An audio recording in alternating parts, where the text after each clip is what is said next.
Live. Could immigration take the UK population to 70 million? Can we afford tax cuts? And Prime Minister's questions. This is Politics Live.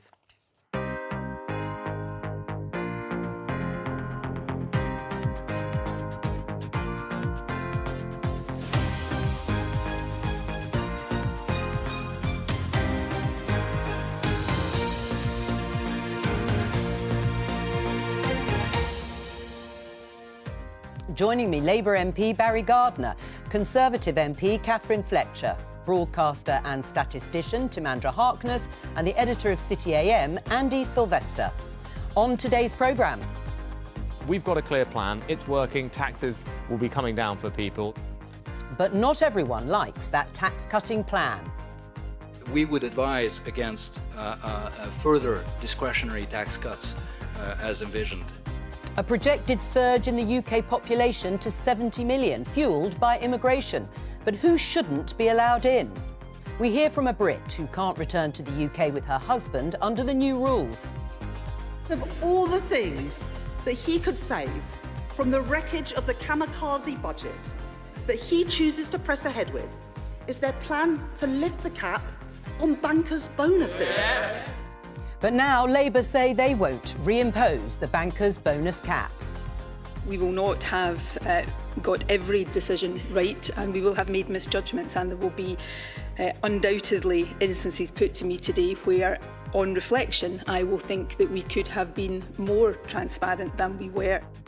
Expletive-ridden messages, deleted WhatsApps. Nicola Sturgeon is giving evidence to the COVID inquiry. Finally, people will be able to see the extent of what has been achieved by the DUP in delivering that change for Northern Ireland. After the agreement to restore power sharing, Northern Ireland awaits the detail. We're expecting that whilst we're on air.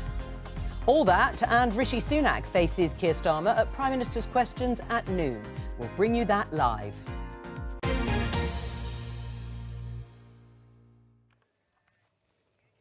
Well, let's start with the story you heard in the headlines about the UK's population growing faster than previously expected, and it's down to migration.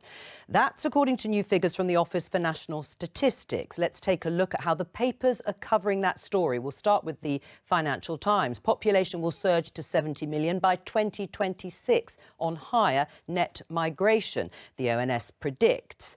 We can take a look at how The Sun is covering it. Migrant shock. What mandate do politicians think they have to let our population soar to the staggering totals now projected? And this is how The Mirror is looking at it. Greater Britain, behind the headline figure of the UK's population, reaching nearly 74 million by 2036, is a huge increase in elderly people.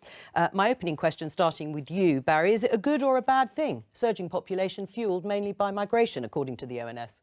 Yeah. Look, what we are seeing is, as the Mayor said, a growth in the elderly population. So people are living longer and fewer people are being born. And that accounts for 500,000 of the projected increase. But I think what you've got to look at is the increase in migration into this country for work is 65% increase. But the increase for work in terms of social and health care, looking after our elderly population, is 165%. So what we're seeing is people are coming into this country to work because we need it. Why? Because the government has not put in place the skills programme and paid people enough to get them into those care jobs, to get them into the nursing jobs that we need. So we're importing our workforce. That is bad for the UK, and it's bad for our younger people who need those skills, who need those training, who should be trained on into those jobs and encouraged. Catherine. So just on that, that's why we've put the long-term workforce plan in place. And I think since 2010, there's something like 39,000 more doctors and 55,000 more nurses. So yeah, but you did cut a lot of those. That's an investment. No, the health spending's been ring-fenced. I think so. Immigration more broadly, is it a good or a bad thing? Well, so these are ONS figures. It's important to remember that they're projections. So what they've done is they've taken what's happened in the past and they're projecting them out in the future, and it's too high.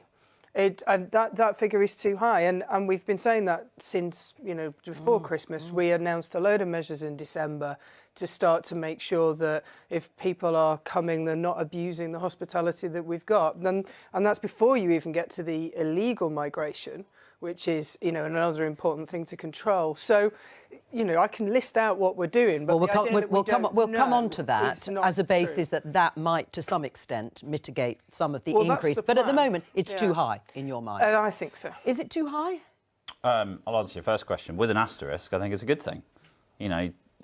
When you look at the demographics, as Barry alluded to, unless we've got a raft of youngsters, 20, 30-somethings coming into the country and working, contributing to the public finances, but also the economy, we ain't going to grow. We can't pay for public services as our population ages. So if you take that as the baseline, that more people need to be in work of a certain age, we either need to start on a very different kind of skills programme across the country with 16-year-olds and start having them getting out like rabbits, or we go and find people from overseas and invite them in to contribute to the United Kingdom. Well, it's an option, I suppose, yes. You build houses, you invest in the public services where there are high levels of immigration, because immigration is a benefit to the UK economy that has localised negative impacts. It shouldn't be beyond the wit of a government of either red or blue to be able to manage that for the long-term future. And it is tiresome, if I'm honest, to hear Westminster constantly following public opinion on this rather than attempting to lead. Can I come back? Because I don't think necessarily saying all immigration is bad and those figures are too high is mutually. I don't think that's mutually exclusive. There are some people that have been coming and have been taking advantage of the system, and it's important to close that down, because then you open out the conversation to get public support for the skilled workers that we need. But Catherine, the focus that this government has had, always talking about immigration in terms of illegal immigration, in terms of the boat people, right? You're spending £400 million on this Rwanda scheme, which nobody believes either is working or let's go on the Rwanda scheme. Let's focus on But that £400 million could have been spent on apprenticeships, on making sure that actually the skills training was being given to our young people to get them into those jobs that we're importing people to do. Do for poor people that are being sold a pup and are by gangsters and are dying in the Channel? Right. It's not acceptable. As I say, we're going to park Rwanda because we talk about it an awful lot, and let's talk about whether it's a good or a bad thing to have high levels of immigration. You're a statistician. What's going on here? Barely a statistician, but well, yes. I mean, you're I think the closest. I think actually, I think kind of Barry spelled it rather well. That what we have is there's going to be about 500,000 extra people.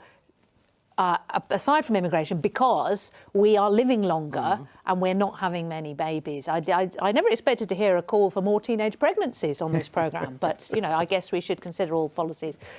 So that is part of it, and that does mean that the kind of the age profile of the people in this country is going higher. So we have fewer working age people, we will have more people needing care. So then we do need somebody to do that work, and looking after the people, but also do the productive work that's going to pay the taxes, blah, blah, blah.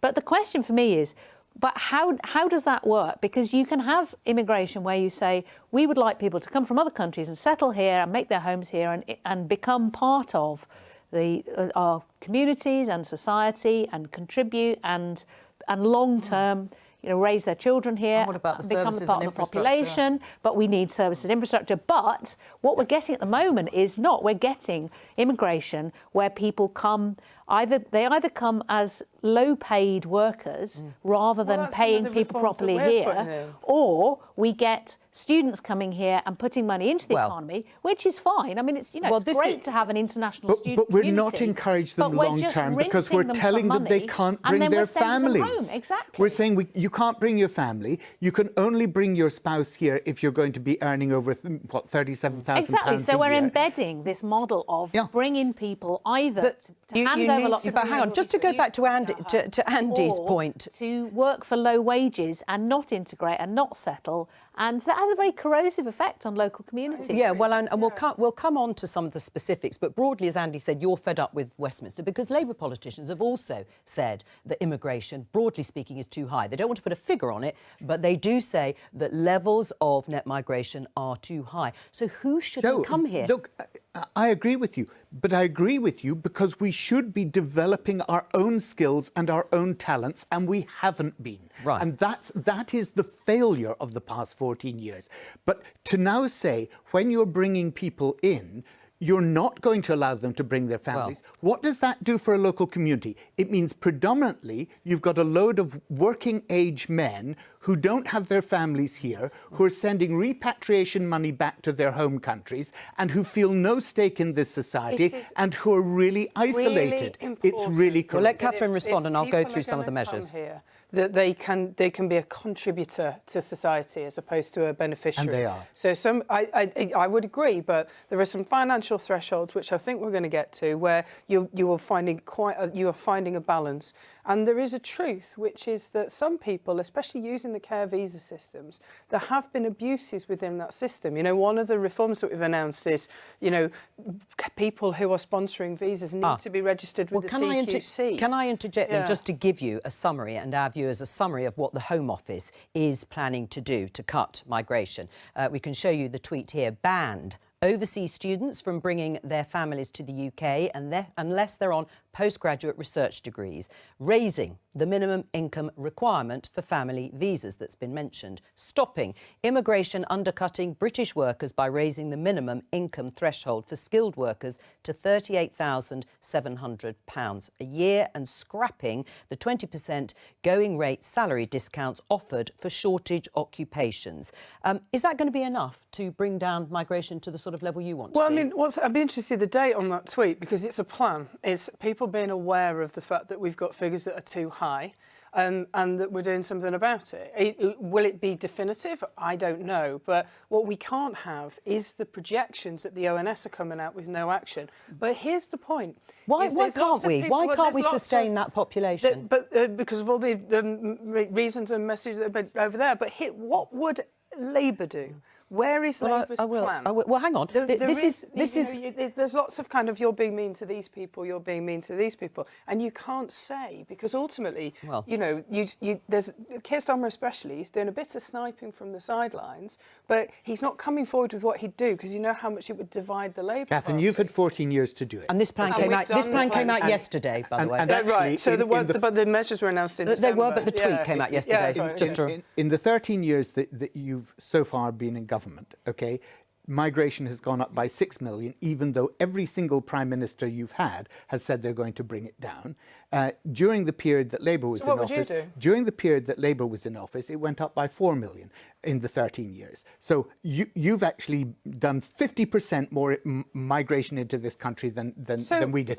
But that's including the EU period, which is what the referendum is it beneficial to the economy or not? Exactly. Well, and sometimes it will be, depending on your demography. But at the moment, we're going to need those people to keep the economic So you do engine. broadly agree that the higher levels, because we need them, are acceptable and sustainable? Unless you train your own people into those What do you make jobs. of those that sort of 4-point plan or whatever it is? It strikes me as being unlikely to make major changes because when you look at a global level, it's supposed to be like this is attempting to stop migration we're in King Canute trying to hold back the tide territory, right? Global patterns dictate that more and more people will be coming from that part of the world to this part of the world. And while this country has had a problem with illegal immigration since Boudicca, we have to react to the world that we're living in rather than this sort of Betjeman nostalgia. And unless politicians grip that and they start planning, then what do you think our politics is going to become? It's going to become nastier, it's going to become more divisive, and it's going to not allow us to make the economic decisions for the country. And that is countries compared to so proud of us. You look across, look at the AFD, the National Rally, formerly Front National, some of the elections in Holland we've had recently. I'm very proud of this country and its ability to integrate people. That's not the same, and I think you're missing the other dynamic dynamic in these statistics, which is there is an assumption that the only way we can grow is by increasing our labour. Well, what about the innovations of AI? You know, the Cabinet Office is already starting with that. We need to become more productive as well as make sure... Well, we've as you got know, the Catherine, ability being to more integrate. productive has been elusive, let's put it that way, for Technology will successive answer- be the governments. answer. Well, you say that there is a risk that the country could become more divisive and nastier. Let's talk to someone who's directly affected by one of the plans put forward by the Home Office. Sarah Douglas, she's a British citizen living in Italy and joins me now. Sarah, tell me about your situation.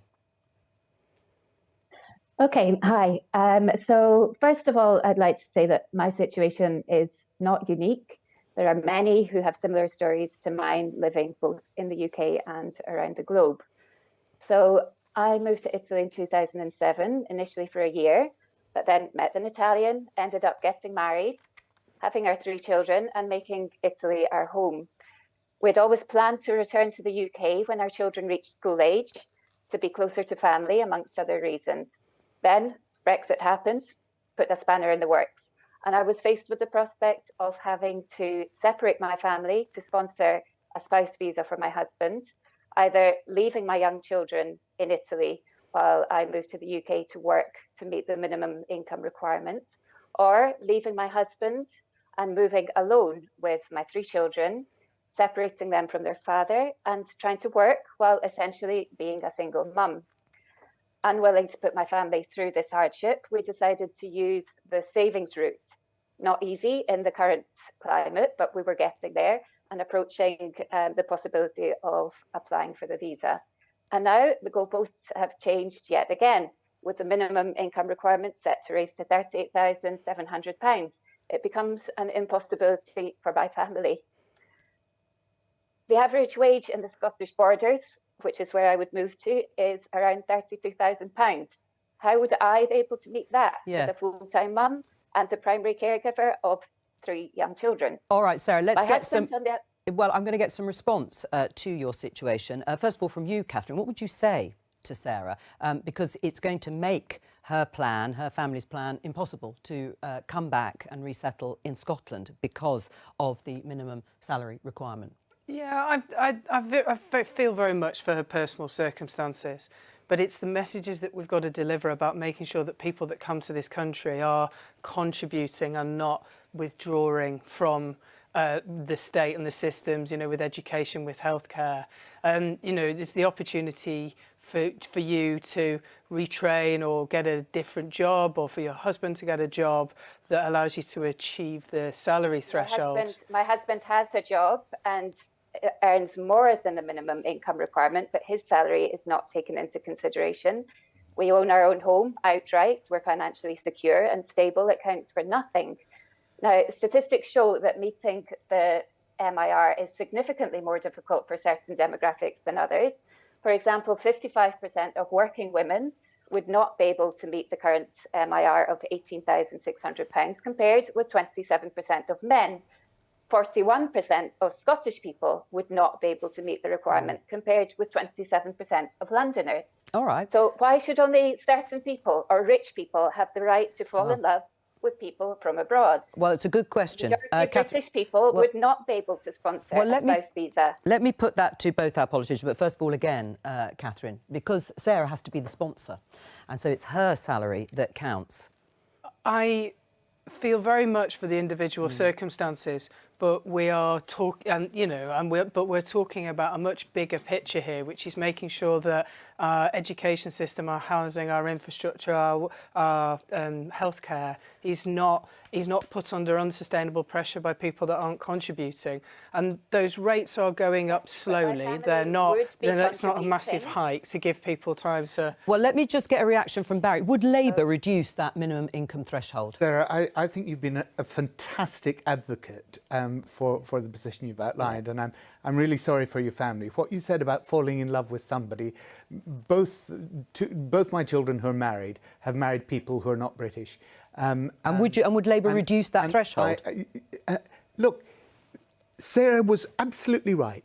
her husband will be here contributing to the UK. Yeah, but would you help her? I mean, if you win, absolutely. if Labour wins this year, you would have that threshold go back down to 18,000, whatever it is. Because we're looking at a 26. point. Thank you. We're looking at a points-based system where her husband's potential will be taken into account. And I think it's absolutely wrong that we've got this divisive policy that is dividing families, forcing them to make completely unnatural decisions about where they want to be, who they want to be, and how they want to live together. Well, let me get some reaction from Andy. I see it every day in my constituency because being as diverse in Brent North, but people are in real pain and anger about this. And the idea that we're separating families, that we're separating loved ones, it's simply not good enough. But what would you do with the overall figures? What alternative plan do you have to help make sure that we head into the 21st century on a sustainable footing?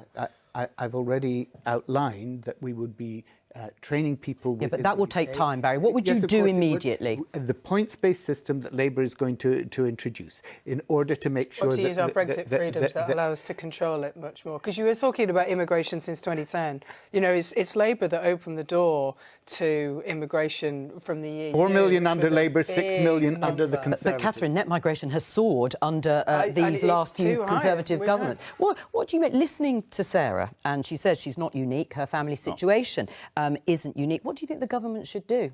Any government? We cannot have a rational discussion about immigration in this country until illegal immigration is sorted. On that, I will certainly agree, and it colours everything that we discuss. When you hear that, it is clearly, forget the personal side of things, it's clearly an economic no-brainer that we should be opening the doors. And until we can have that rational discussion, until we can enter the economics into this debate, until we can talk about cultural integration and being harder on those communities that have become separate from the rest of the UK, we're just aimlessly waffling, and Westminster is out competing to sound nastier. Where's the people shouting about the immigrant entrepreneurs? Where's the people shouting about our great cities that are built on the backs of entrepreneurs? That's not fair. Look at the Ukrainians that we've welcomed. Look at the Syrians that we've welcomed. This country, you can't go around South Ribble without seeing Ukrainian flags up. That's part of these figures. I don't think this country is unfriendly. I think Westminster's rhetoric is unfriendly. Timandra, what do you make of this particular sort of plan to cut levels of net migration and Sarah's situation? Well, I think, as I was saying before, we have to choose, do we want people to come here with the hope that they will settle and raise families and maybe change that demographic back a bit so that we're not 50% over 85. I know it's not that much, but an extra million over 85-year-olds by the end of these projections. If we actually want, without Andy's plan of raising teenage pregnancy again, well, I think if it was we want, more about if we want to have a population where we have a lot of young people and working age people, surely we want to encourage people to bring their families here. To me, when people struggle, they say, you know, I could move here and get a job, but I don't meet the threshold to support my family on the visa. What it says to me is we are not paying people enough. Jobs that should pay people enough to support their families are not paying people enough to support their families. And this is why we have the problem with trying to bring care workers in. Because we're trying to bring care workers in, but we're paying them less than people here will work to do care work for. The problem is that care work is undervalued and underpaid. But there's another problem, which is actually there's not a brilliant understanding of how far up the salary threshold, how salary rates you have to go before you become a net contributor to the state rather than a net receiver of state support. And ultimately, we do have to make the numbers add up. We can't just continue to balloon debt. Let me just go back to Sarah finally, and for a final word. Sarah, where are you now? What's the sort of prognosis going forward for you and your family? Well, it's unclear at the moment if the savings requirement will also be raised. If it does, then we're looking at, basically not being able to return to the UK. Or, well, I'm faced with the choice between family separation or enforced exile. That's our options. Right. Well, that's pretty grim. Point to make about being a burden on the UK taxpayer. Visa applicants have no recourse to public funds. They have to pay an NHS surcharge when they make the visa application, on top of any income tax and national insurance contributions. So they essentially pay twice into the public purse. Sarah. So that's not an issue. All right, Sarah, I'm going to stop you there, but thank you very much for telling us about your situation and, well, maybe come back and tell us if anything changes in the future. We're going to talk about tax cuts, or not, as the case may be. Let's have a look at this headline in The Times. Little room for big tax cuts, Hunt tells Tories. The IMF, the International Monetary Fund, urges Chancellor to curb borrowing instead. Now, this refers to the Chancellor telling the Cabinet yesterday, apparently, that tax cuts in next month's budget, March the 6th, may be smaller than expected because major structural weaknesses in the economy. Now, it follows on from a warning by the IMF, you heard it in the headlines, to the government yesterday, advising against further tax cuts. Now, that's a very different tone and sentiment from Jeremy Hunt when you look at this headline from the Telegraph 2 weeks ago. Hunt plots tax cuts as inflation crisis eases. Chancellor admits voters are very angry about high levies. And it goes on to say that he had signalled, the Chancellor, that he would deliver a tax-cutting budget. Catherine, which Jeremy Hunt do you prefer? All of them. Oh, you like them all? I'm But do you like the big tax-cutting one from 2 weeks ago or the much smaller tax-cutting one from yesterday? So this is a man with a plan. He's set out what he needs to do. So inflation crisis ease, that doesn't happen without, the IMF itself has said that we took decisive action to get inflation down. In doing that, what we're doing is trying to make sure that we've got debt falling, as one of the Prime Minister's 5 things. It's halve inflation, which is important. And there's also to start making sure that we are governments do like to take credit, don't they, for falling inflation? Not so much when it goes back up again. It's the IMF. It's not. The IMF. It was decisive action. But do you like the little tax cuts or the bigger tax cuts? I like a plan that's deliverable. So we've done loads of hard work to get to the point where we've already delivered tax cuts for like 27 million people. It's 2% off national insurance is important. If you're on 35,000, which is the average wage, we've just been talking about immigration, that's £450 a month. It is, but the overall tax burden, as you know, of course, eats that up. We helped in tough times. We've spent over 500 billion between COVID and supporting, the fuel costs, thanks, Vladimir. It's true. And so we've got to be responsible with the public finances and make sure we get debt falling. But within whatever wiggle room he's got, I'm a Conservative and I believe people are better able to spend their own money than the state is. So Catherine wants to see tax cuts. It's whether they will now be very, very small or perhaps disappear altogether, or they're going to be much bigger, as Jeremy Hunt had indicated. Well, I mean, we are expecting a budget which is, for all intents and purposes, the last roll of the dice, the Conservative Party ahead of the election. The easiest way to do your expectation management and get it in the papers is to tell the Cabinet, right? Because they'll leak it everywhere. You might think that I couldn't possibly there's clearly a political strategy here. I suppose more broadly around tax cuts, spending, etc., the IMF, the frustration there is that it's as if all of these large multinational economic bodies have forgotten why tax and spend exists, which is to pay for public services, but otherwise to allow economic growth to pay for the rest of it, right? And we know two things to be true in the United Kingdom, at least.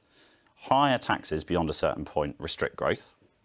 And we know that we need growth, which we currently don't have, to pay for the public services that are at the heart of our conversation around immigration, for instance. It's a conundrum. So when we have a high tax burden, which is at its highest, and the IMF is saying you can't cut taxes, do the IMF just want us to ratchet up forever?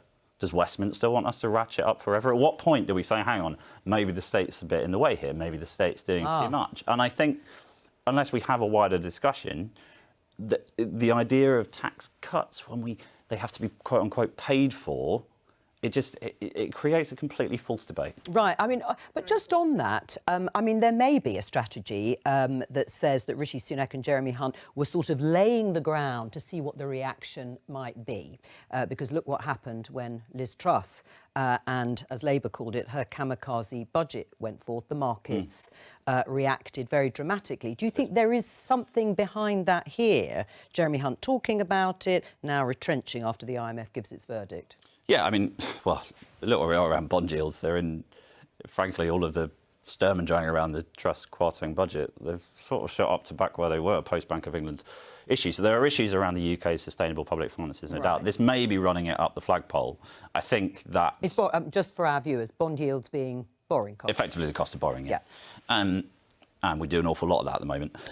There needs to be a sustainable public finances discussion. Just saying, oh, the fiscal rules let us do this and the fiscal rules do us like that is frankly saying, oh, well, I can't fix the rules when you set your rules yourself. So, I completely agree, and that's why, you know, it's that we give an 11 billion tax cut to business, which she's dragging in. You know, the full expensing is enormous. You know, being able to invest in your business. We've got increasing rates of foreign direct investment, increasing rates of exports. You know, we're doing the stuff that drives the growth and getting pelters for perhaps not doing as much as we'd like to on personal taxation. But corporation tax has gone up up under Boris, which is a fairly significant. But the full expensing one. is huge. And as you know, the national insurance cuts came after fiscal drag, which means that we're all paying higher taxes anyway. So I don't think it's fair but national for the insurance Conservative. is a great place to do it. I don't think that's it's the fair for the jobs. Conservative Party to ask for. Look what we did in September, October, November last year, and forget what we did beforehand. You can't what do we that. were what doing you was both supporting need, and people Labour, by the through way, are just as COVID. bad. They're not telling us what they're going to do. Labour just haven't got a plan. Well, hang on. Well, let's come to Labour. We had to support people through COVID and the cost of living, you know, and Putin's fuel crisis. But we've done it responsibly. We've now got to get back on track. Right. Well, let's get it. Well, hang on. First of all, the first question is: if there are tax cuts, will you back them? Let me say why the IMF have said that we haven't got room for further tax cuts. They've said that because they've just downgraded the UK's growth projection for next year from 2% to 1.6%. Well, that's not good if Labour wins but they the next upgraded election. it 2% a while ago, to be fair. Joe, you're absolutely right. If we win this election, we'll be inheriting an economy in a dreadful state after 14 years of this Conservative government. Can we or can we not afford tax cuts in this budget? There are cuts that I would certainly like to see. Right, tax cuts. I would certainly like to see. Yeah, absolutely. Which ones? I'd like to see tax cuts on VAT for insulating your home, for example, because what that would do is it would address fuel poverty and it would also reduce our carbon emissions. I think there. No, but there are lots of. We always seem to talk about tax cuts as if the only thing we can talk about is income tax. It's not. Well, it is what Labour support said it too, because the overall tax burden is too high. You're about to start taxing private school fees. The Labour Party talking about tax cuts when it's just tax rises in the plan. If you're either going to borrow, whatever you come out with, you've either got to borrow or you've got to raise taxes. And if you say you're out not borrowing, then you've got to raise taxes. We will. I'm sure Rachel will set out our plans in due course. But the point is this, right? We are now with a record level of peacetime debt in this country, and we're at a record level of taxation in this country. Now, Would you have not helped Hang on, COVID, Catherine. I still haven't heard what Barry would like to see happen. Maybe this will help. This is a piece in your paper, City AM. Rachel Reeves, the Shadow Chancellor, and Sadiq Khan, Labour's Mayor of London, tells City AM readers, when you succeed, we all succeed. What do they mean? They mean when financial services does well, it creates growth and it's good for the country. It pays the bills. And what an extraordinary thing to hear from the Labour Party 5 years after Jeremy Corbyn was in charge. I think the reason they've done that, by the way, is that there's still some convincing to do amongst the business community of the Labour Party. There's been a huge amount of engagement over the past 4 years, and certainly everybody's on the same page about partnership, etc. But we are now at the point, as has been alluded to, where the rubber's going to have to hit the road. There was some stuff in the plan that released this morning around financial services, but that manifesto is going to have to be quite detailed, I think, to truly win business over. Well, and this is one of it. One of the bits you heard in the headlines. BBC News bankers' bonuses, no cap under Labour, says Reeves, and that's despite saying of all the things that Jeremy Hunt could save from the wreckage of the kamikaze budget that he chooses to press ahead with is their plan to lift the cap on bankers' bonuses. Well, no more. Do you approve? No, I don't. No, I don't approve of that. I disagree with the leadership on that. I think actually one of the things that we do see in this society is the gap between the very richest and the very poorest is growing day by day, and people are fed up with it. So you'd like to see a wealth tax on the No, look, I want to see a society that comes together, that doesn't have people who are struggling to keep the light on in their own home when, people down the road are getting. You can't criticise us for debt when we help people with energy bills and then come out with that. You just did the. So I didn't.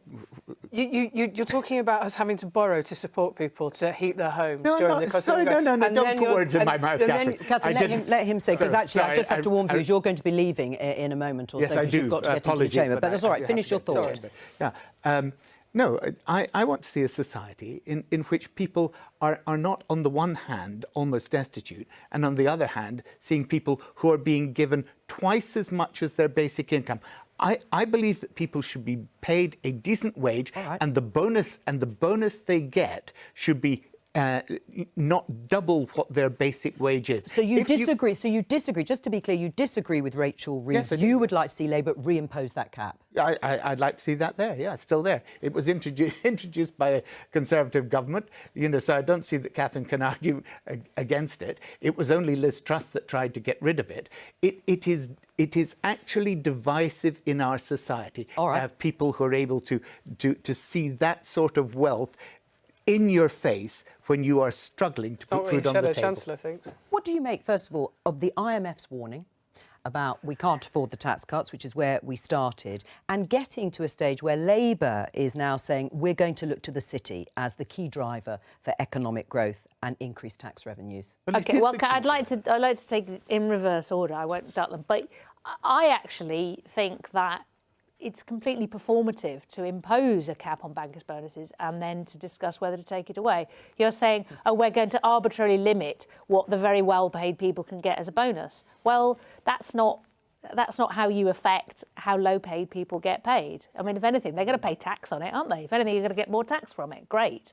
I think it's absolutely bizarre that people are so hung up on it. I can see the sentiment underneath it, and I agree that there are huge disparities and they're growing between people's wealth. But I think capping bankers' bonuses is like, well, so you're going to stop some of the very richest people getting very large bonuses and their salaries will go up. But I think it does reflect the fact that apologies to your readers, but there's so much of the British economy rests on financial services. How did we come to this, where in many cases moving around semi-fictitious financial instruments is the source of so much of Western economies, not just Britain, but Western economies. It's the weakness of the productive economy that underlines the lack of growth. And this is why the whole tax thing is a problem, because you are right that it's economic growth that funds taxes, which enables us to provide services.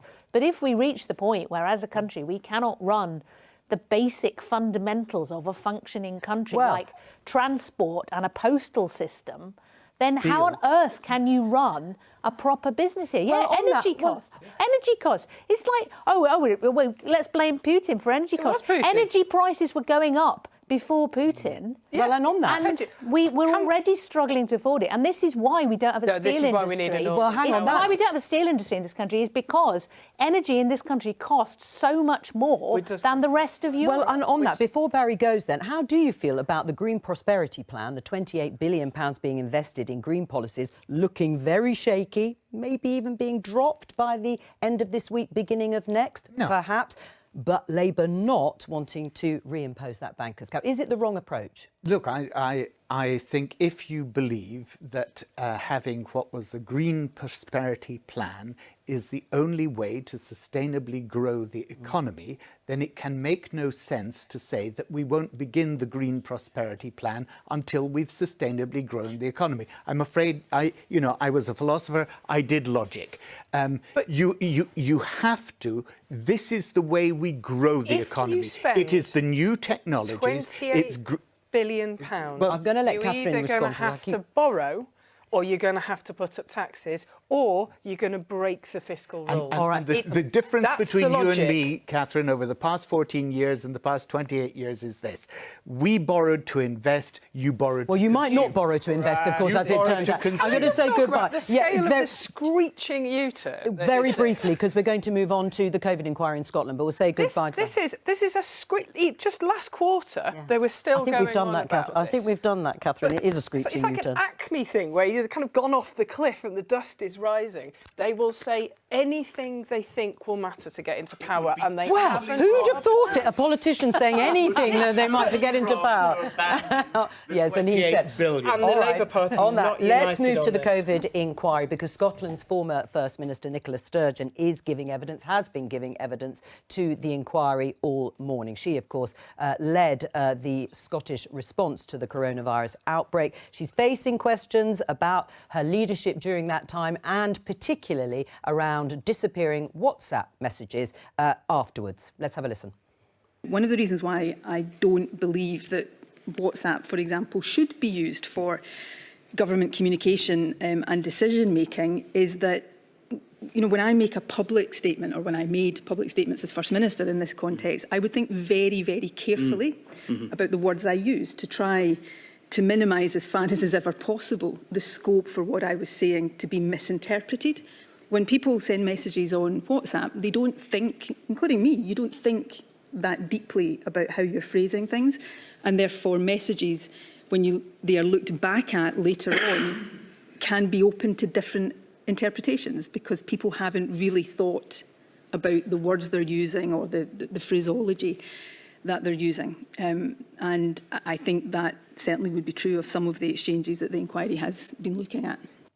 Scotland correspondent David Wallace-Lockhart is outside the inquiry. How embarrassing is all of this for Nicola Sturgeon? Because, of course, it was revealed they were rather sweary, some of those WhatsApp messages, and then that quite a lot of them had been deleted. Yeah, you'll remember we did get some of Nicola Sturgeon's WhatsApps last week that had been saved by her chief advisor, where she was, to put it lightly, perhaps slightly disobliging about Boris Johnson, and perhaps those are the kind of messages she's talking about there, where she talked about people not expressing themselves as they would in more formal settings. But you're right to point out, Joe, the bigger question so far this morning for Nicola Sturgeon when it comes to WhatsApps has been around her deleting hers from the time of the pandemic. That's despite her assuring back a couple of years ago that any inquiry would have access to anything it needed, including her WhatsApp. She's spent some of this morning trying to explain how she still feels she's provided the inquiry with that, pointing to Scottish Government guidance that did tell ministers and officials that once they had gone through their WhatsApps, taken out what was significant, important, decision-making, relevant information, saving that centrally on the Scottish Government records, they were then encouraged to delete the messages. So Nicola Sturgeon's argument is essentially that, one, she wasn't using WhatsApp for decision-making really, and secondly, that anything important did get taken out of her messages and saved centrally. That's not good enough for representatives here of COVID-bereaved families who have accused her, in their words, of industrial deletion of messages and feel that she's not been open and transparent enough. We have seen some of her WhatsApps that have been saved by the other side of the conversation. They did show discussions about restrictions that hospitality should be facing at certain times, seeming to weigh up the pros and cons of certain measures. It was put to Nicola Sturgeon that this looks a lot like decision-making happening on WhatsApp, on an informal platform. Her argument is that these same discussions have been had in Cabinet, in government minutes, in more formal forums. Therefore, it's a duplication, and that record of those decisions, those discussions, still does exist centrally. I think the inquiry has somewhat gone round in circles on the WhatsApp issue, and those who feel that Nicola Sturgeon hasn't been open enough are simply going to never feel that that's not the case. But Nicola Sturgeon really pointed to that government guidance that did say you could delete messages. All right, David Wallace-Lockhart there outside the inquiry. Thank you very much. Apologies for some of the, I think it was wind interference there, but we could hear pretty well everything you said. We've got Prime Minister's questions coming up in a few moments' time. We can have a look inside the chamber as it's filling up. They're waiting for the Prime Minister to respond to questions from the Labour leader, Keir Starmer. And it's a big moment. I mean, it has been from yesterday, and it will continue to be so in politics as Northern Ireland is on the cusp of power sharing being restored at Stormont after a 2-year stalemate. For the first time, probably by Saturday, the First Minister at Stormont will be from Sinn Féin. Michelle O'Neill will be sworn in as early as this weekend. Now, today, we are expecting, after Prime Minister's questions, that the government is going to publish the deal deal that they said had been agreed with changes to trade between Great Britain and Northern Ireland that provided reassurances for the Democratic Unionist Party to return to work at Stormont. We're also expecting a statement along those lines from the Secretary of State for Northern Ireland, Chris Heaton-Harris.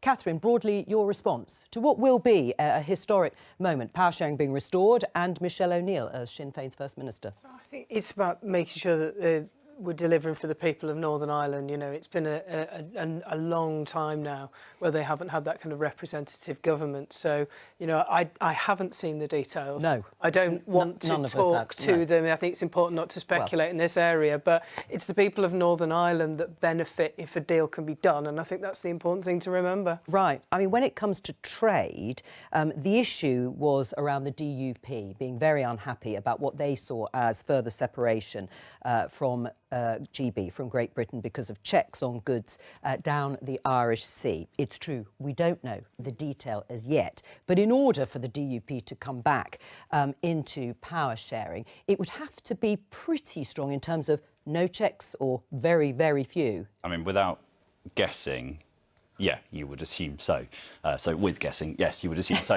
And I suppose, I hope, perhaps vainly, that certain elements of all political parties in the UK, particularly, you know, the right, harder Brexiteer wing of the Conservative Party, accept the fact that this is something that's been approved by the people of Northern Ireland, the political parties of Northern Ireland, and perhaps cannot have a blazing row over the detail and the Star Chamber stuff, and just accept that the DUP, Sinn Féin, the people of Northern Ireland are happy, and leave well alone? Well, I mean, Tamandra, that is still the question. We don't have the detail, and so there possibly won't be questions necessarily from Brexiteer Tory MPs today. But do you have any fears about the sort of limits to any further divergence from the EU as a result of what's probably been agreed? We may have to go, and I may interrupt you, but go for it. Well, I mean, it's inevitably going to be a fudge, isn't it? Because our membership, when we were members of the EU, that kind of papered over the fact that Northern Ireland had this slightly ambiguous existence. They were part of the island of Ireland. Some people there wanted to be part of the Irish state. They're also part of the United Kingdom of Great Britain and Northern Ireland. And when we were all part of the EU and there were no borders, that was fine. It kind of that all worked, this slightly ambiguous status, and then with Brexit it didn't work. And I have to say that people on all sides have rather thrown Northern Ireland under the bus. The EU has made no concessions for them. The state of Ireland really hasn't made very many concessions that I can see to help them manage this. And the British government neither. Prime Minister. Mr. Speaker, on Monday I met the families of Grace O'Malley Kumar, Barnaby Webber and Ian Coates, who were killed in Nottingham. I assured them that we would do whatever it takes to get the answers that they want. And Mr. Speaker, following constructive dialogue over past months, I welcome the significant steps the DUP have taken to make restoration of the executive possible.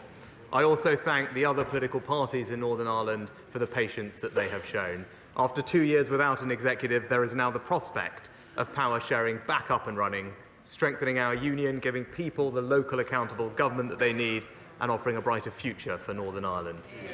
My right honourable friend, the Northern Ireland Secretary, will be making a statement shortly. Mr. Speaker, this morning I had meetings with ministerial colleagues and others in addition to my duties in this House. I shall have further such meetings later today. Joanna Chung. Thank you, Mr. Speaker. Last week I met with a constituent who was employed not by the Post Office but by a supermarket who operated a franchise post office. She was wrongly accused of dishonesty as a result of the faulty Horizon system, and she was put through a disciplinary process by her employers, the supermarket. This has had a very profound impact on her life. She's not alone, there are others in her position, and yet there's no provision for compensating people who worked in franchise post offices like her. Will the Prime Minister give me a commitment to include these victims in the Horizon scandal compensation scheme? Minister. Well, first of all, can I say I'm very sorry to hear about the Honourable Lady's constituent's case. As I've said, this was an awful miscarriage of justice, and everyone affected deserved not just justice but also compensation and answers. I'll make sure that we look into the precise details of her constituent's case, and surely there will be others like that, and make sure that the Minister gets back to her with all due haste. Henry Smith. Thank you, Mr. Speaker. Sustainable aviation fuel plays a significant part in the sector's decarbonisation. Will my right honourable friend, the Prime Minister, commit to further policies for a SAF mandate to generate greater demand, for a revenue support mechanism such as other sectors, solar and wind power generation as well, and so that work starts by the end of next year on the 5 promised sustainable aviation plants here in the UK? Prime Minister. I can give my honourable friend the assurance that we are committed to ensuring the SAF mandate will be in place by 2025.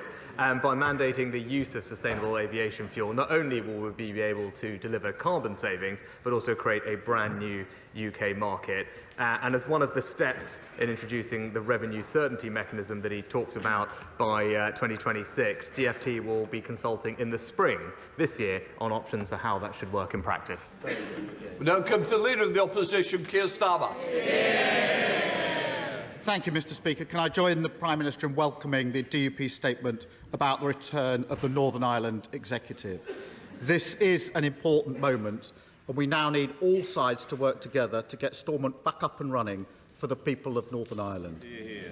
Mr. Speaker, I too met the families of Grace, Barnaby and Ian on Monday, and it's impossible to express in words the horror that they've been through and continue to go through, and we must all redouble our efforts to do everything that we can to help them with their campaign. And of course, Mr. Speaker, this week 2 young lives, 16-year-old Max and 15-year-old Mason, were taken in Bristol, and I know the whole House will join me in sending condolences to their families and their friends. Mr. Speaker, one of the most difficult experiences for any member of this House is speaking to those at the sharp end of this government's cost of living crisis. So nobody could fail to be moved by the plight of the member for Mid Norfolk. His mortgage has gone up £1,200 a month. He's been forced to quit his dream job to pay for it. A Tory MP counting the cost of Tory chaos. After 14 years, have we finally discovered what they meant when they said, "We're all in this together"?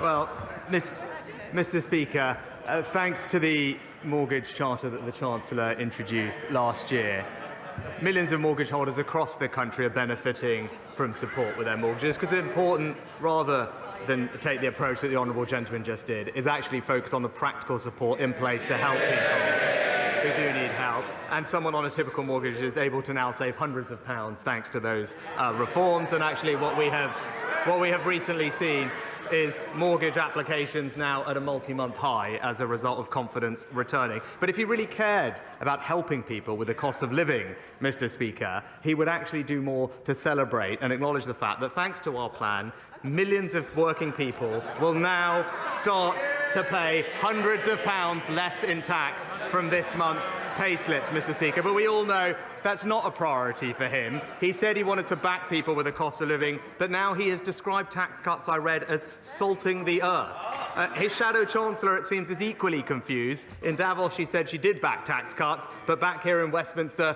she called them a scorched earth policy. She obviously can't decide which Wikipedia page to copy this week. Mr. Speaker, for every £2 he says he's giving people back, he's taking £10 out of their back pocket in higher tax, and he thinks they should be dancing in the street and thanking him. There are 200,000 people, Prime Minister, just like the member for Mid Norfolk, coming off fixed-rate mortgages and paying more each and every month because they crashed the economy. Does the Prime Minister actually know how much their monthly repayments are going up by? Prime Minister. As I said, Mr. Speaker, someone on a typical mortgage of about £140,000 with 17 years left is currently paying around £800 as a result of the ability to extend their mortgage term or switch to a 6-month only interest-only mortgage. They will be able to save hundreds of pounds, and that is someone on the average mortgage, Mr. Speaker. But again, Mr. Speaker, he says he cares about the cost of living. The thing that would have the biggest impact on everyone's cost of living is the fact that his ideas to spend £28 billion, which we had just confirmed this morning by a Shadow Treasury Minister, I heard, confirmed that they remain committed to them, but he has no plan to pay for this £28 billion, Mr. Speaker. No plan at all. And that's typical Labour economics, because they want to keep the spending but drop the payment plan. And I actually saw at the weekend their former leader, his mentor, was clear that they'll make their sums add up with tax rises on people's assets. Their homes, their pensions and their businesses. It's the same old Labour Party, Mr. Speaker. No plan and back to square one with higher taxes. Mr. Speaker, they've crashed the economy, mortgages are through the roof, they've doubled the debt, and he thinks he can stand there and lecture other people about fiscal responsibility. But he didn't answer the question. Hundreds of thousands of people are coming off fixed-rate mortgages and facing huge mortgage increases. And the Prime Minister won't even do them the courtesy of answering the question. No, he didn't. So I'll ask him again. I was very clear at the beginning, and I mean that my constituents to hear it. If yours don't, please leave. Keir Starmer. Does the Prime Minister have any idea how much mortgages are going up by this month for those coming off fixed-rate mortgages? Prime Minister. Well, again, I'll just point him back to my previous answer, Mr. Speaker, as I went him through. Everyone's situation will be different. As someone on a typical mortgage of around £140,000, who's currently paying £800, will be able to keep their mortgage payment essentially the same by using the facilitations that the Chancellor has put in place. But again, that's what we've done to help people, Mr. Speaker. But again, it's incumbent on him to explain to the British public how his policy of decarbonising the grid by 2030 is going to be funded. He won't give the answers, but helpfully, the Shadow Energy Secretary popped up at the weekend in an interview in the Sunday Times. He said they don't need a plan to pay for it, Mr. Speaker, because in his words, it will produce real savings and it makes clear economic sense. Now, the Shadow Leader here doesn't want to talk about it at all, but let me tell him, I see all these years later, it's the same story. The Right Honourable Member for Doncaster North has carved a promise in stone, and everyone else just looks away in embarrassment. Mr. Speaker, he just doesn't get it. They crashed the economy, mortgages skyrocketing, doubling the debt. They say they're going to max out the government's credit card at the next budget, and he won't. Order. I think the Chief Whip's getting very carried away. He doesn't want to lead everybody for a cup of tea, does he? Come on. They have forfeited the right to be lecturing others about the economy. Somebody coming off a fixed-rate mortgage is going to be paying an average of £240 more each and every month. A constant reminder that working people are paying the price for the damage that they've done to the economy. This week, I met one of the employees at Iceland in Warrington, Phil.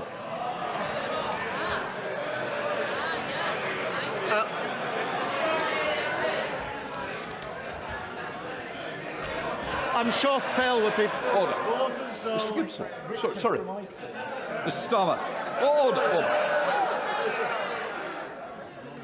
The same voice keeps appearing again. It won't appear anymore. So I'm just letting you know now. Keir Starmer. Laughing at an employee at Iceland who's struggling with his mortgage. Shame. He told me that his mortgage is going up by a staggering £1,000 a month, Prime Minister. He doesn't want other averages, other people, other stories. That's what's happening to him. If the member for Mid Norfolk on £120,000 can't afford this Tory government, how on earth can people like Phil? Well, actually, Mr. Speaker, thanks to the management of the economy, Phil and millions,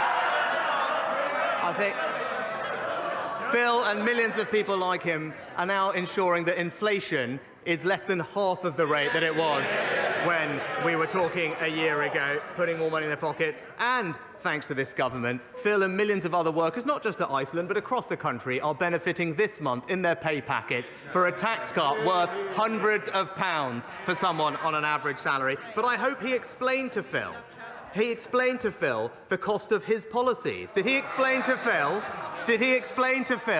how Phil is going to have to pay for his £28 billion green spending spree, how it's going to cost Phil in higher taxes, more coming out of his pay packet, and did he explain to Phil that he'd be better off sticking with our plan rather than going back to square one with him? I would invite the Prime Minister to get in touch with Phil and explain to him how paying £1,000 more on his mortgage is making him better off, because that's not how he feels. He's just so out of touch. It's unbelievable. Finding hundreds of pounds extra a month, that may not seem like a big deal to the Prime Minister. But let me tell him, most people don't have that sort of money knocking around. And if that wasn't bad enough, Mr. Speaker, this week he told every council in the country to put their council tax up by the maximum of 5%. That's 26 tax rises now, Prime Minister. And he says everything's fine, people are better off. But when people see their mortgages going up, their council tax going up, food prices still going up, who does he expect them to believe? His boasts or their bank account? Minister!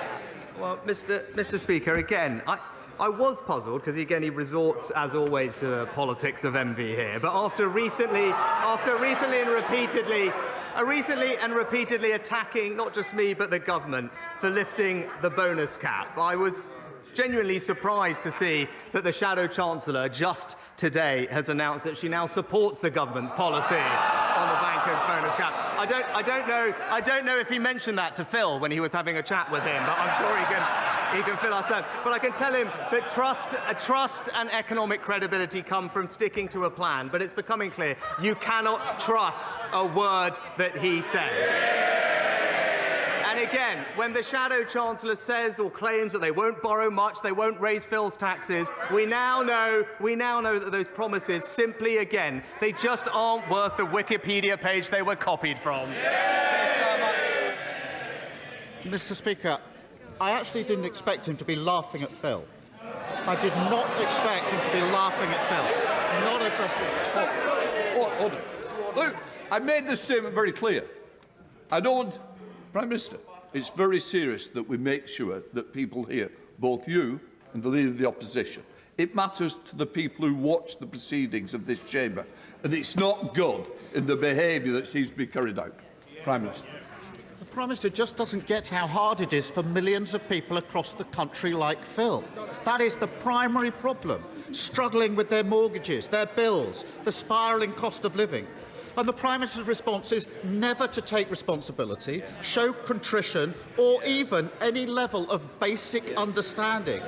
He's so detached, he thinks he can paint a world in which their problems simply don't exist. The problem is he can't even fool his own MPs, let alone anyone else. The member for Mid-Norfolk says he's exhausted. He's looking forward to new opportunities outside of Parliament. Why doesn't the Prime Minister do him a favour, call an election, so he and the whole country can move on? Mr. Speaker, thank you, Mr. Speaker. But whether it's Phil, whether it's everyone else across the country, the plan that we're putting in place is working to help people, and we're making progress. Just this week, taking action to stop children from vaping. Just this week, ensuring that people can visit their pharmacies to get the healthcare they need, freeing up millions of GP appointments. And just this week, millions of working people starting to see hundreds of pounds of tax cuts delivered in their pay packet, Mr. Speaker. That is a plan that is working. All he's offering is £28 billion of tax rises. And that is the choice, Mr. Speaker. It's a brighter future with us, or back to square one with them.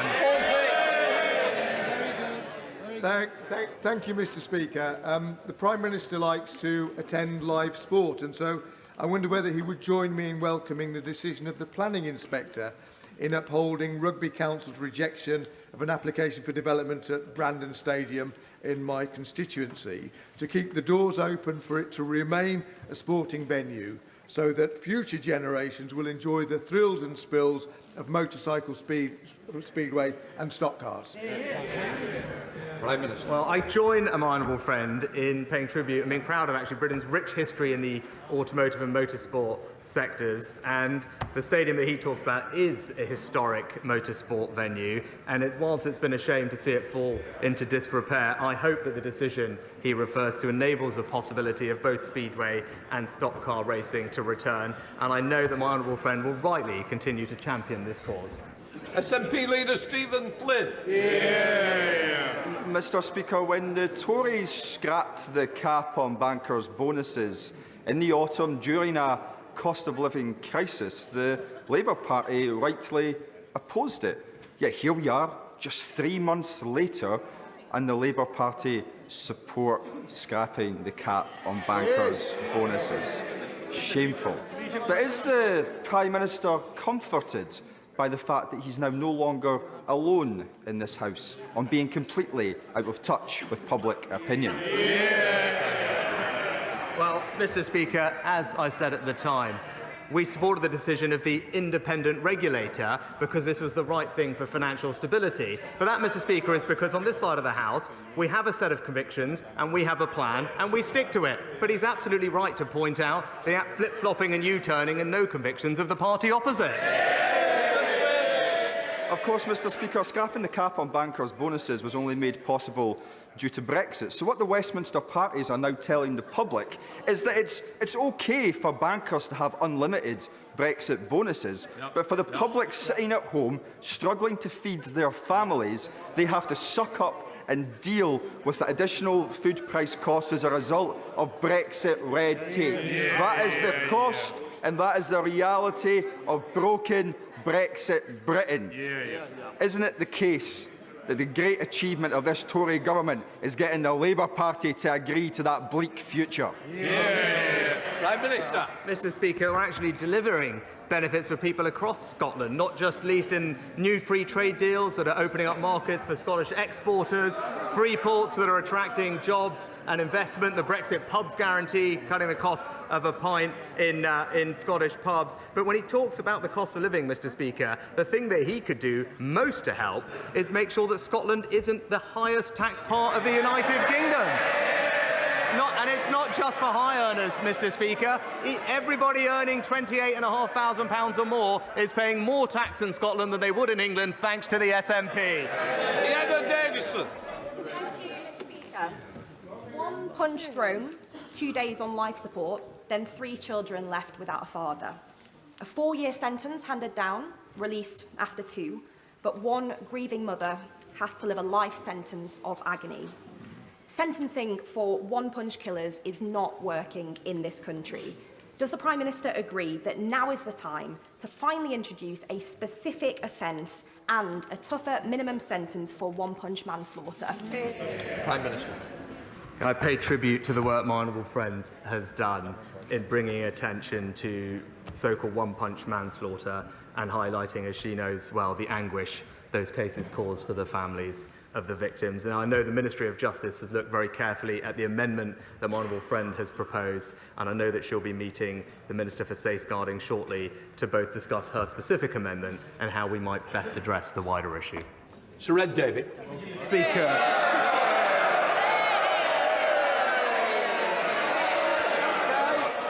Order. Ed Davey. My constituent Millie, a wheelchair user, had a serious accident at a sporting event.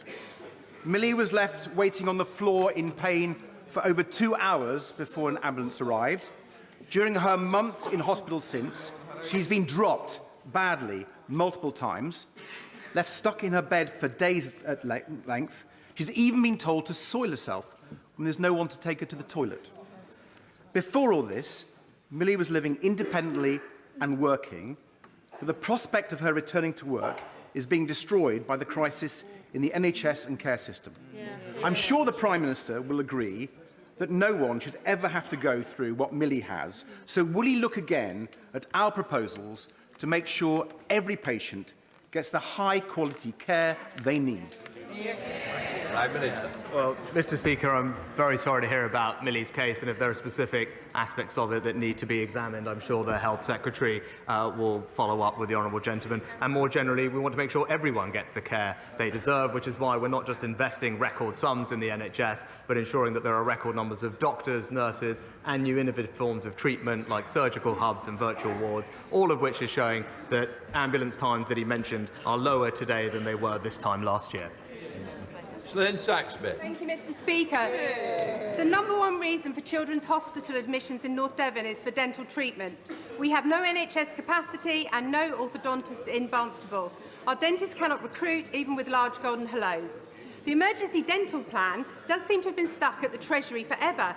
My right honourable friend used his spare set of keys and pop round and rescue it for us, please. My constituents and I would be ever so grateful. Prime Minister. My honourable friend has rightly championed the provision of dentistry in her local area. We're investing £3 billion a year, and the reformed contracts in dentistry from the NHS have improved access while ensuring fairer remuneration for dentists, and we're also providing more financial support for those who need it the most. So around half of the course of treatment last year were delivered to those who are non-paying, both adults and children. But yes, more needs to be done, and that's why our dentistry recovery plan will be published shortly. Andrew Bridgen. Thank you, Mr. Speaker. More than 2 decades ago, the then Prime Minister Tony Blair misled this House by promoting and endorsing the Post Office Horizon IT system as perfect, protecting the large corporation that created it and causing untold harm and damage and misery to innocent people. Can the current Prime Minister think of anything he has promoted in partnership with huge businesses as safe and effective, which has ultimately harmed the British people? And will he use this opportunity to correct that safe and effective statement, or will he choose the same line as Tony Blair, sit back, do nothing, and let the misery just continue to pile up? Prime Minister.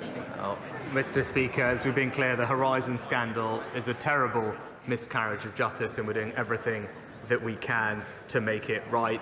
To what he was more broadly insinuating, let me be unequivocal from this dispatch box that COVID vaccines are safe, Mr. Speaker. Jill Gideon. Thank you, Mr. Speaker.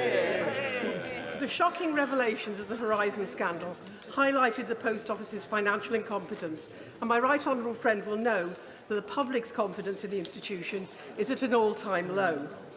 Does the Prime Minister agree with me that, as high street banks are closing branches across the country, we should look to developing new community banking solutions rather than giving the Post Office sole responsibility for providing access to cash and other banking services in poorly served neighbourhoods? Prime Minister.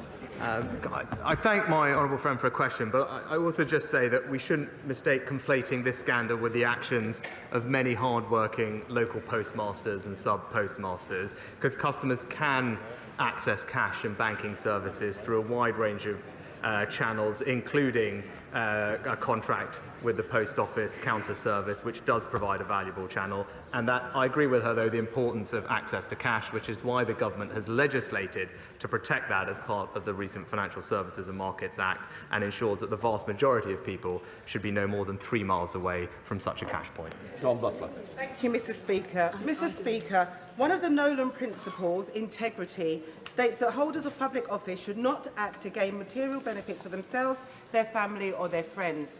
Prime Minister, on the 6th of January, you tweeted a link to the Conservative Party website which seemed to scrape people's data and place unwanted cookies on their machines. The Good Law Project is now pursuing. Can the Prime Minister assure the House that no laws have been broken by his party? Yes. Mr. Speaker, of course our party follows all laws. Robert Jenrick. Thank you, Mr. Speaker. Mr. Speaker, a first responsibility for government is to fix the housing crisis that young people didn't cause. 3 years ago, we dragged house building in this country up to the highest level since 1987, after the last Labour government left it at its lowest level since the 1920s. But house building is weakening. We need to do more. Will my right honourable friend consider using the budget to do as he and I did together during the pandemic and cut stamp duty to boost housing starts, to reignite the economy and to support thousands of businesses across our country? Prime Minister. Well, my right honourable friend is right to point out that since 2010 we have delivered 2.5 million additional homes, on track to deliver 1 million just in this Parliament, and help over 850,000 families into home ownership through schemes such as Help to Buy and Right to Buy. Obviously, tax decisions are a matter for the Chancellor, but I would point out that our existing stamp duty relief for first-time buyers ensures the vast majority of first-time buyers in our country pay absolutely no stamp duty. Marshal de Cordova. Thank you, Mr. Speaker. The APPG on eye health and visual impairment has today published polling that found that nearly half of employers exclude blind and partially sighted people from their workplaces, and 1 in 4 said that they would not be willing to make workplace adjustments. The disability employment gap remains stubbornly at 30%, and the pay gap means that blind and partially sighted people effectively work for free for 47 days of the year. So will the Prime Minister meet with me and sight loss organisations to discuss how we can create a more inclusive workforce? Prime Minister. Well, I share the honourable lady's ambition to have an inclusive workforce, and the record in supporting those with disabilities into work over the past several years has been incredibly strong. I know this is something that the Work and Pension Secretary is actively looking at and making sure that our accessibility plan is up to date and inclusive, and I'll ensure that she gets a meeting with the relevant minister. Sir Michael Ellis. Mr. Speaker, having visited recently, I know that Israel remains in shock following the rape, murder and butchery of Hamas. All of us want to see a peaceful and demilitarised Palestinian state. However, Hamas remain in control in large parts of Gaza. Their support is growing in the West Bank. Nearly 2/3 of Palestinians in polling reject coexistence with Israel, and the Palestinian Authority has continued to promote hatred of Jews. Does my right honourable friend agree that any recognition of a Palestinian state must address these issues and can only come about as part of a negotiated settlement between Israel and the Palestinians?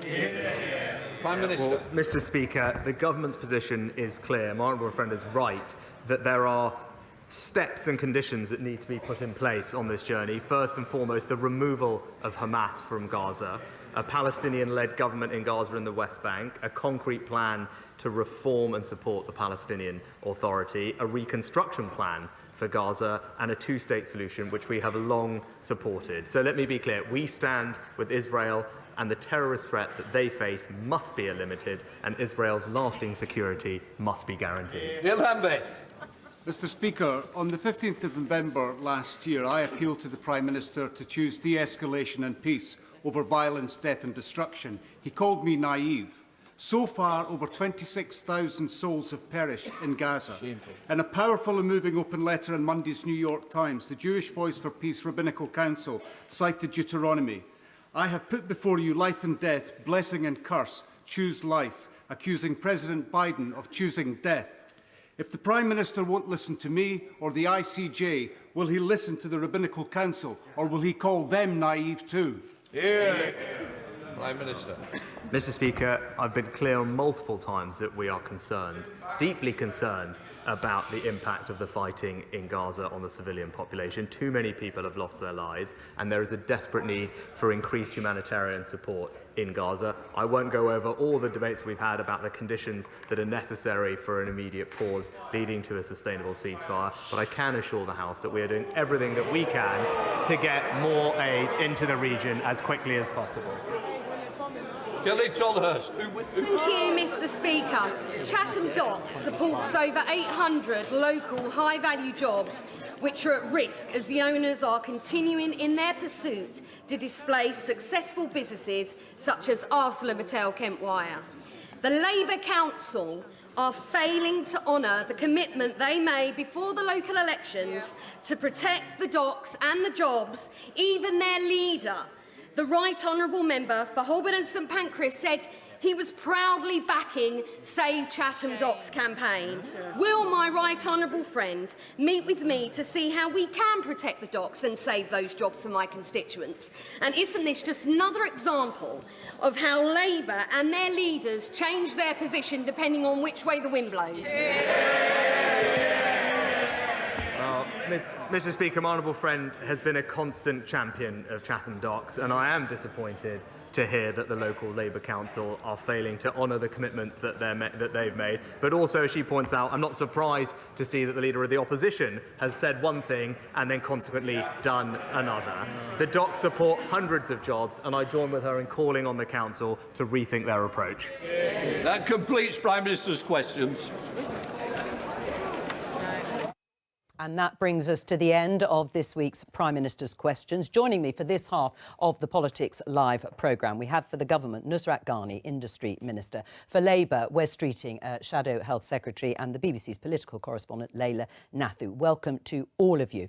Well, it was an interesting start to Prime Minister's Questions by Sir Keir Starmer, because he referred to, let's just show you this headline, George Freeman, a Conservative MP who has resigned his ministerial post in order to earn more money outside of Parliament because he's been stung by increased monthly mortgage payments coming off, presumably, his fixed-rate deal. Now, he was on a ministerial salary of £118,300, but you can see here voters criticise MP who couldn't afford mortgage. You can understand why, can't you, Layla? Yeah, and you can understand why Keir Starmer chose to bring that up today, inviting people to get out their tiny violins for George Freeman, who couldn't afford his mortgage, gone up, he said, from £800 to £2,000 a month. Obviously, what Keir Starmer was trying to do there was draw attention to the fact that these mortgage rises have, in large part, been caused by economic policies, drawing attention back to the impact of Liz Truss's mini-budget. So talking about things like we're all in this together, even government ministers are finding themselves unable to afford their mortgages.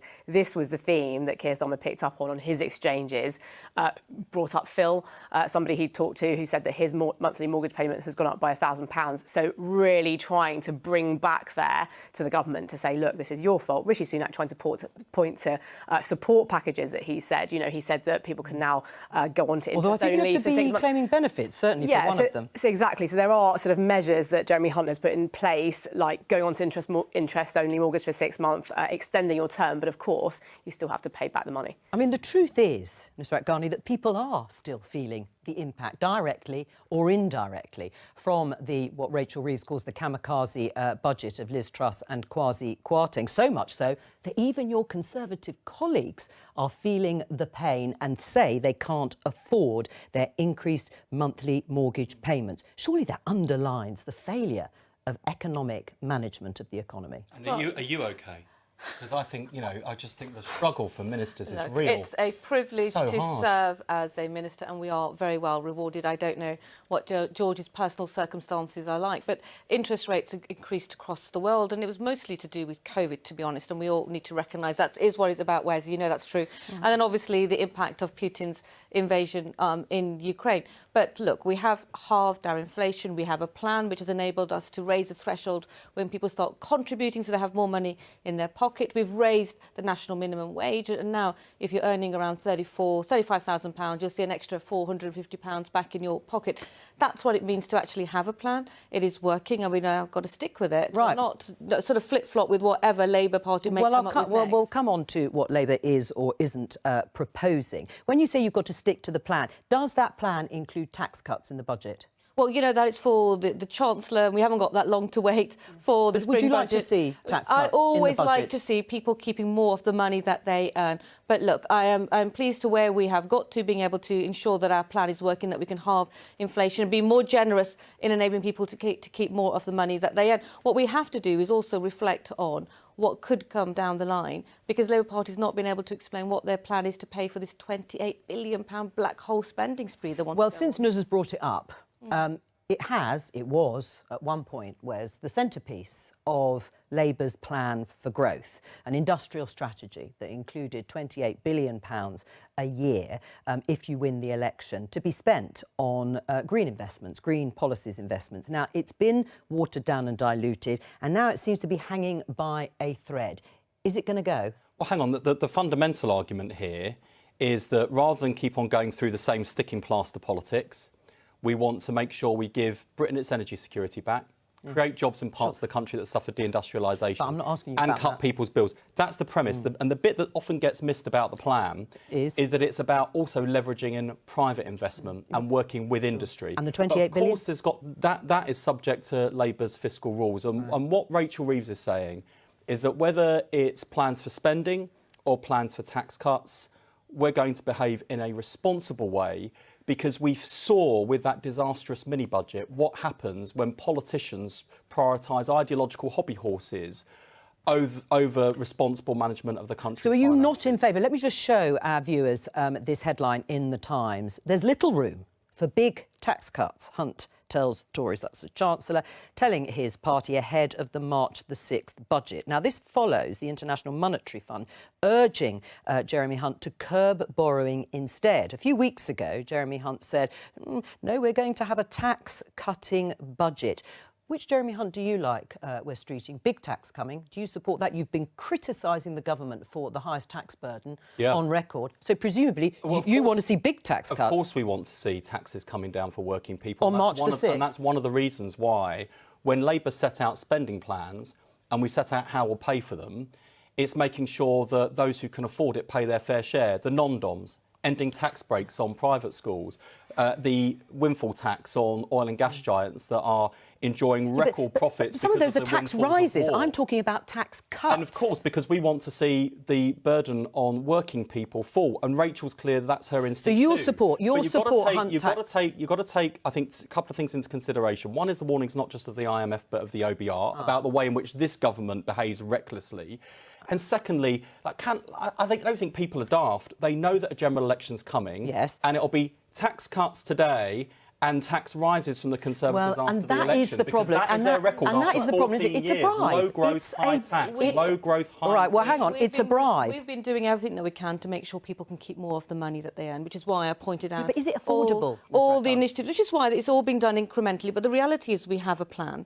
And unfortunately, Wes has talked about this £28 All right, but I've done that. I've done that. We'll come back to that. But he hasn't given us any idea how he's going to raise the money to pay for this spending spree. And that's going to be quite frightening. And you talked about Rachel Reeves. She's now flip-flopped or U-turned. I'm not quite sure on bankers' All right, we'll come on to that. So but we're not quite sure where you stand on anything today. Just before we get on to bankers' bonuses, which we will, first of all, why do you think those tax cuts are affordable? Well, this is because why... she backed Liz Truss, so Nuz has got form when it comes to backing reckless decisions. Are you, Nuz? How they've got the brass neck, though, to talk about fiscal responsibility. Look at the record, not just of the mini-budget, 14 years of low growth, high taxes, halving high inflation, interest bouncing rates. back out of COVID better than what was suggested that we would be able to do, being able to bring more investment into this country compared to Germany and France combined to some of our expertise, technology and life science industries. We've got a fantastic plan to ensure that we can continue. Although, to grow. Nusrat, what do you say to people who've been dragged into higher rates of tax? Well, look, I have my own personal perspective, but I will leave it down to the Chancellor to put forward his plan. No, what's your perspective? I'm a traditional Conservative. I always think we should do everything that we can. Even though you've increased taxes, the tax burden on most people by freezing those thresholds. The money that they earn. But look, we are dealing on the background of COVID, where we were incredibly generous in supporting families and businesses, and of course dealing with the issues of Putin invading Ukraine. Yeah, and we've heard an awful lot of that, and of course we know it. Let's talk about bankers' bonuses, because it was brought up before Prime Minister's questions here in the studio and during. Let's just take a look at this clip from the Shadow Chancellor, Rachel Reeves. Of all the things that he could save from the wreckage of the kamikaze budget that he chooses to press ahead with is their plan to lift the cap on bankers' bonuses. Well, that was Rachel Reeves' response to Jeremy Hunt's autumn statement in November 2022, when he did reverse many of Kwasi Kwarteng's mini-budget measures.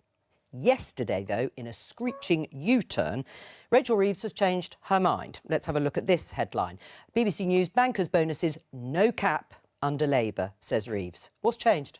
Well, the cap's gone, and in the long list of things that we will inherit if we win the next election that we have to deal with, this is nowhere near the top of the list. Yeah, but despite Rachel Reeves saying it was one of the things she criticised the government for keeping. And she's criticised it very recently, as and recently as a few months ago. She was still the argument that criticising Rachel made around that autumn statement was about priorities. Why is it that the government was talking about working people tightening their belts, feeling their pay go down in real terms as their bills and costs and mortgages and rents rise, but it was a priority to remove the cap on bankers' bonuses. The point she was making was about priorities and the contrast. Well, I'll tell you who does it. Well, Barry Gardner, who who was sitting actually where Nus is sitting now before PMQs, disagrees. The Labour MP says he doesn't approve of Labour reversing its decision. He wants that cap on bankers' bonuses reinstated. What do you say to him? Well, Barry's allowed to disagree, but as I said, Rachel... Yeah, but is he right? It was your policy. It's not Rachel's priority, and tomorrow we've got a big gathering of business leaders from a whole range of sectors of our economy to get together tomorrow, because we can all see that the fundamentals of our economy are weak and the potential of British business is not being realised. And even in leading industries like financial services, where we've been traditional global leaders, that leadership position is not only assailable from our competitors, we are seeing signs of Britain's competitiveness being held back. All right, well, so just to be clear, because you said we're going to make sure that we have a thriving economy and booming business in order that we can fund public services without having you to said it's hike not up a taxes on priority working in people terms like of the cap on bankers' bonuses. So could a Labour government reinstate that cap on bankers' bonuses as you pledged to do? Well, we could do all sorts of things, but Rachel's been very clear about her priorities. All right, but then why should people believe you about the £28 billion a year green Rachel. investment? You could drop that too. In Well, fact, look, I'm hearing you may well do so. Well, because the reason why people should trust Labour is not just about the appalling record of 14 years of Conservative government. It is because on any day of the week, including this one, we can... Hang on, just hear me out. Yeah, well, then let us respond. On any day of the week, the Labour Party is regularly criticised to spend more, promise more, pledge more, and we are being ruthlessly disciplined because we know that the fundamentals of the economy are not strong, that the fiscal policy position we would inherit is a bin fire thanks to the Conservatives, and therefore there are harder choices and priorities to be made. And that's what we are doing. Well, and that's what Labour's manifesto will reflect. One of the shadow ministers, Tulip Siddiq, has confirmed that Labour is still committed to that investment of £28 billion a year. I just can't keep up. Well, let's take that as the most recent iteration. But that was this morning, and I'm not quite sure where we're going to be this afternoon. Where you said any day of the week. Let's just keep to one day of the week, and the Labour Party sticking to whatever commitment that they're making.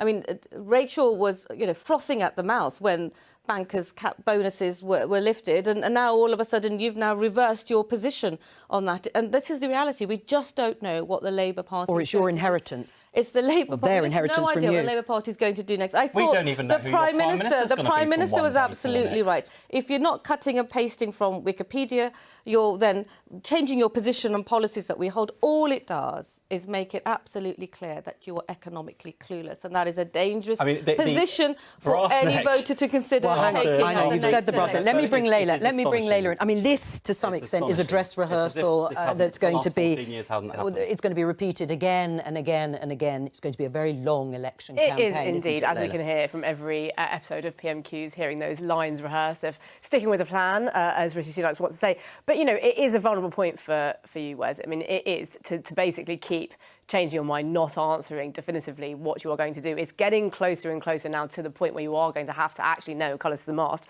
and say definitively what you are going to do. And of course we'll set out our manifesto, which will be fully costed and fully funded. And unlike the Conservatives, I can say with 100% confidence that Keir Starmer will lead us into the general election and be the Prime Minister if Labour wins the general election. We can't even guarantee Rishi Sunak will be the leader by the general election. If they get another leader in, as many of them want to do, they will have had as many Conservative Prime Ministers since 2010 as Labour has had in our entire history of more than 100 years. And then you get another 5 years of the Conservative clown show with all of the consequences for our economy and our public services. That is the risk now facing the country. And we make no apologies whatsoever for kicking the tyres on our policies, thinking very carefully about the pledges we make and making sure that we can go into the election with confidence, telling the country that we've got promises that we can keep, promises we can afford, and promises the country can afford. And those choices well, just finally, and then we're going to move on. But just today, where is the position of the Labour Party, the 28 billion? Well, hang on, as we've done this. Or let alone, where is the position on this bankers' cap bonuses, considering what Barry Gardner said earlier on today? I just need to know, because it might change by this afternoon. Well, I'm delighted to know that you're also preparing for the possibility of a Labour government. I'm so keen to know what we're going to do. But it is clear we are committed to our fiscal rules over and above everything else. The promises we make will be promises Well, that is we clear. can keep and So the promises that fiscal can rules are more important than that investment pledge. Let's the put fiscal it that rules way. govern everything, because as Liz Truss showed, if you play fast and loose with the public's finances, we all pay a very Well, it still looks shaky. We're going to talk about something completely different, foreign affairs, because actually it was raised at Prime Minister's questions. It's in response to comments, a speech that was made by the Foreign Secretary, Lord David Cameron. He was talking to Conservatives about a two-state solution. This is about Israel and a Palestinian state. Let me just show you this headline in the I newspaper. It says, Cameron didn't clear two-state solution speech with number 10. He was outlining, it's reported, David Cameron, exactly how a state could come about. Rishi Sunak was asked about this and said very clearly, and it sounded like a bit of a slapdown to David Cameron, that actually steps are needed before there are any discussions, intense discussions about a Palestinian state. What did you make of it, Layla? Yeah, it was quite an interesting development, I thought, actually, at the tail end of PMQs there. It did sound like Rishi Sunak trying to sort of give clarity to what David Cameron said in this speech, in which David Cameron appeared to suggest that Britain was ready to bring forward the moment that it was going to recognise a Palestinian state as something that he said Palestinian people needed on the political horizon in order to bring about peace. Rishi Sunak seemed to say, well, no, that is the end point, not something along the way that is going to bring out peace. And I think that is, you know, that is quite an interesting difference, an interesting gap, I think, that's opened up between Rishi Sunak and David Cameron on this. Right. Who do you stand with? The Foreign Secretary, David Cameron's position, already talking about a Palestinian state, or Rishi Sunak saying there are many steps needed before we get there? We've always believed in a two-state solution, and we've always said at the right time we will recognise. At the right time, but David Cameron's talking about it right now. I don't think that's what he said, but we've always believed in a two-state solution. So the quote was, the Foreign Secretary sparked a backlash from some Conservative MPs when he told a reception on Monday evening we should be starting to set out what a Palestinian state would look like. Rishi Sunak said, no, it's too soon. Which is right? We've always believed in a two-state solution. No, I understand this, that. Obviously, all of this will then take time to make sure we're in the right place to recognise that. But the reality is this. We're dealing with Hamas, an Iranian-backed terrorist organisation. We have hostages that are yet to be released. There are lots of other very difficult, very sensitive issues that need to be dealt with. But I don't see a contrast between what David said and what the Prime Minister mentioned today. We've always believed in a two-state solution. Can I just show you... sorry, lady, you were going to say? Well, I was just going to say, well, just not the sequence of events. I mean, that does seem to be different in terms of what David Cameron was outlining, the idea of recognising and pre-committing, if you like, to recognising a Palestinian state as part of the trajectory towards peace. That's a policy shift, isn't it? No, not at all. But this is just one sentence out of a speech. I'm not sure. I'm not sure, because I really haven't... I wasn't at this speech, so I'm not quite sure. But as you say, these are sensitive issues, and one sentence, the words and the language are important. important. But we've always believed in a two-state solution, and our focus at the moment is being focused on exactly getting hostages released, making sure aid gets into Gaza, and also trying to, how does one negotiate with an organisation, a terrorist organisation like Hamas, who is backed by Iran? These are, really complicated situations to be dealing with. Well, and this is complicated, and it is difficult politically. Whereas if I show you this headline in The Guardian, Labour acts on fears Muslims will not vote for party over Gaza stance. Are you worried about your seat?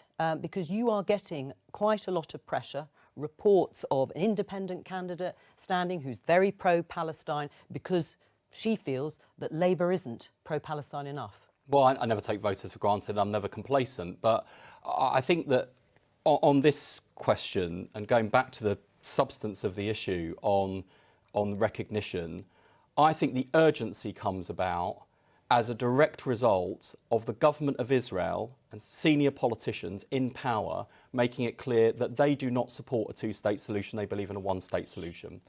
And I think that it's now the urgent responsibility of the international community to demonstrate that there is an alternative future for the Palestinians without Hamas, and that there is an alternative to the one-state solution being put forward by Netanyahu and his cronies, which is a state of Palestine. So call for an immediate ceasefire for those sorts of negotiations to develop. That's what many Labour supporters, many of the Muslim supporters, Labour supporters who are Muslim in your constituency want Labour to do. Well, look, firstly, on the recognition question, we can negotiate with the Palestinian Authority first and foremost. I know, I'm not asking about recognition. I'm asking about your stance of not calling for an immediate ceasefire.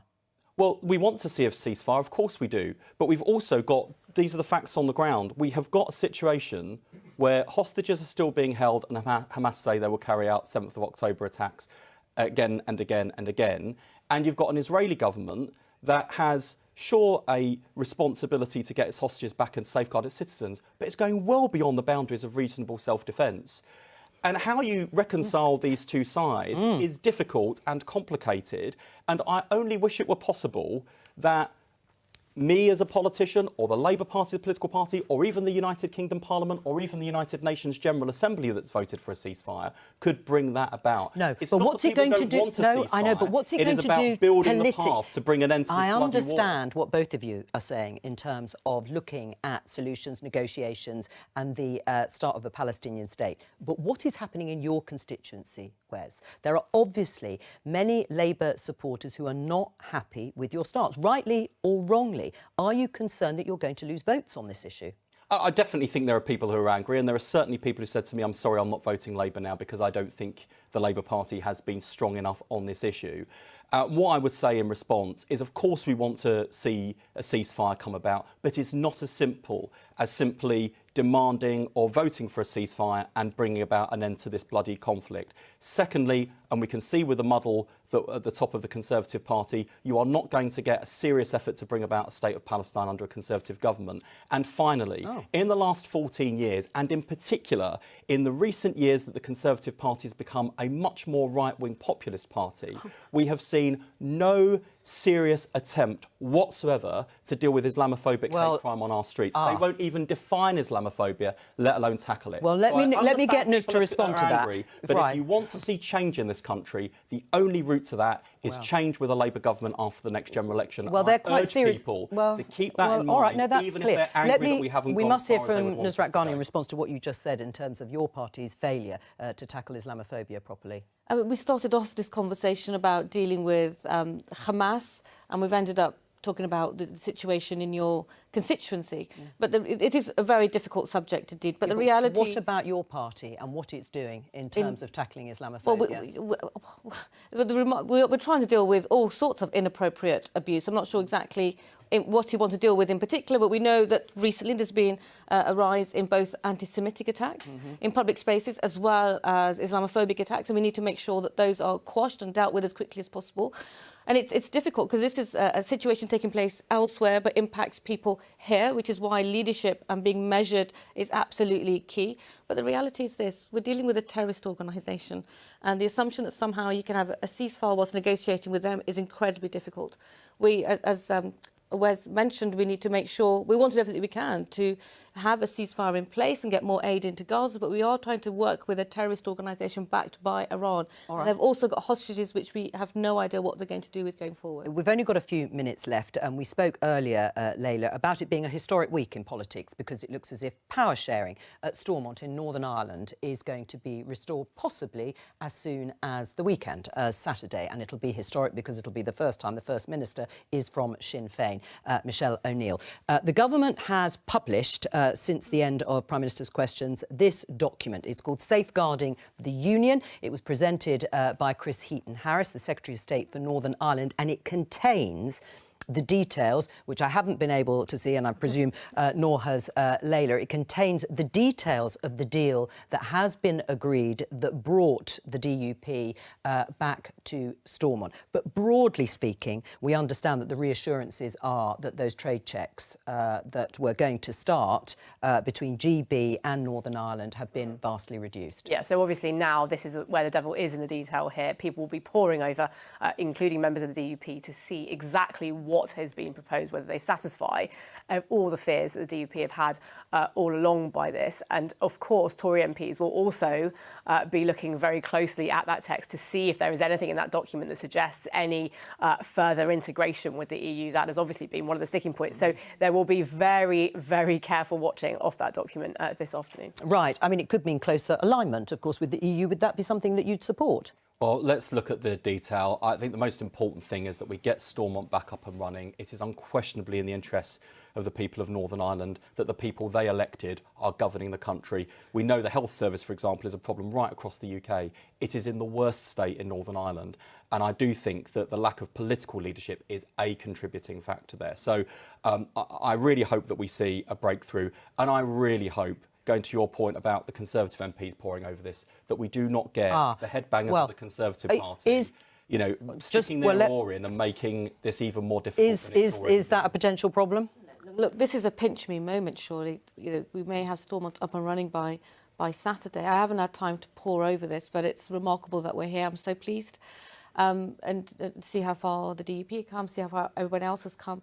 I don't want to be involved in sort of punditry until reading the detail, because this is so sensitive and we're so close to seeing something quite extraordinary, possibly in the next 48 hours. Right, and the timing, yes, the timing literally, it could happen in the next few days, couldn't it? I mean, we are talking kind of legislation would be passed potentially tomorrow, and then we could have the Assembly back up and running within a couple of days. And we'll be talking about this story again tomorrow, because there will be movement and reaction to that document we've just showed you. But that's all we have time for today. Thank you very much for my guests throughout the show. And of course, our guests here now. We'll have more Politics Live at 12:15 on BBC Two and the BBC iPlayer. From all of us here, bye-bye.